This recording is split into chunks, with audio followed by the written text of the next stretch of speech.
तो दोस्तों ब्रिटिश के प्रिंस एडवर्ड और उनकी पत्नी यानी महारानी सोफी का आज नेपाल के अंदर लास्ट दिन था और उन्होंने बहुत सारी यादगार मेमोरी के साथ नेपाल को अलविदा कह दिया है।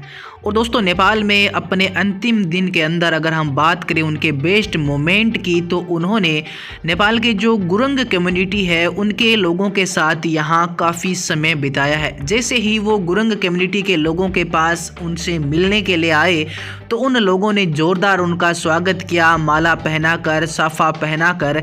इसके साथ साथ उन्होंने नेपाल का एक छोटा सा सांस्कृतिक प्रोग्राम भी उनके लिए रखा था, जहाँ पर उन्होंने नेपाल के लोकगीत और नेपाल का जो पारंपरिक नृत्य है वो भी उनके सामने पेश किया। और ऐसा लग रहा था उनको देखकर कि ब्रिटेन के जो प्रिंस है और जो महारानी है वो नेपाल के रंग में पूरी तरह से रंग चुके हैं, नेपाल के ढंग में पूरी तरह से ढल चुके हैं, क्योंकि उनको भी उनके साथ काफ़ी मनोरंजन करते हुए हमने देखा है।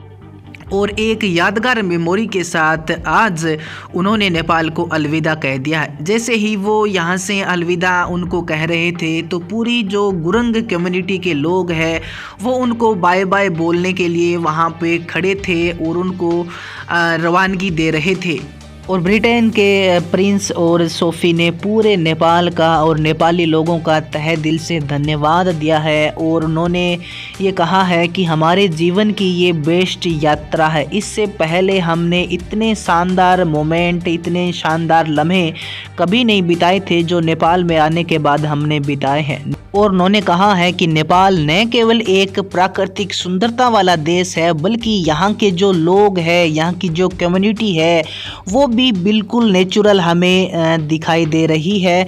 और इतने प्यारे लोग हैं कि हमारे साथ बहुत ही जल्दी वो घुल मिल गए थे और हमने नेपाली लोगों के साथ जो मनोरंजन किया है, इन यादगार मेमोरी को हम चाहकर भी कभी नहीं भुला सकते। ये जो प्रेम है वो हम नेपाल से ब्रिटेन लेके जा रहे हैं। और दोस्तों जितना प्यार नेपाली लोगों ने उनको दिया है उतना ही प्यार, उतना ही स्नेह यहाँ पे जो ब्रिटेन के प्रिंस है और जो महारानी है सोफ़ी, उन्होंने भी उतना ही यहाँ पे जो प्रेम है वो नेपाली लोगों के प्रति दिखाया है। इसके अलावा भी दोस्तों उन्होंने काफ़ी काम नेपाल के अंदर किया है, जिसमें अगर हम बात करें तो सबसे पहले जब वो नेपाल के अंदर आए थे तब उन्होंने माइती नेपाल, जो नेपाल का संगठन है जो पीड़ित महिलाओं के हित में काम करता है, उनके साथ उन्होंने बातचीत की। इसके अलावा गोरखा परेड के अंदर वो शामिल हुए, जहां से 275 युवा नेपालियों को ब्रिटिश आर्मी के लिए सेलेक्ट किया। इसके अलावा हॉस्पिटल्स में वो गए हैं, रोगियों से मिले हैं और यहाँ पे जो प्रसूति हॉस्पिटल है नेपाल के अंदर वहाँ भी वो गए हैं और नवजात शिशु और उनकी माताओं से भी वो मिले हैं। इसके अलावा नेपाल के राष्ट्रपति से भी उन्होंने मुलाकात की है। यानी दोस्तों हम कह सकते हैं कि नेपाल आने के बाद पूरे नेपाल का उनको बहुत ही प्यार मिला है। और आज नेपाली जनता को, नेपाली लोगों को धन्यवाद करते हुए उन्होंने नेपाल को अलविदा कह दिया है।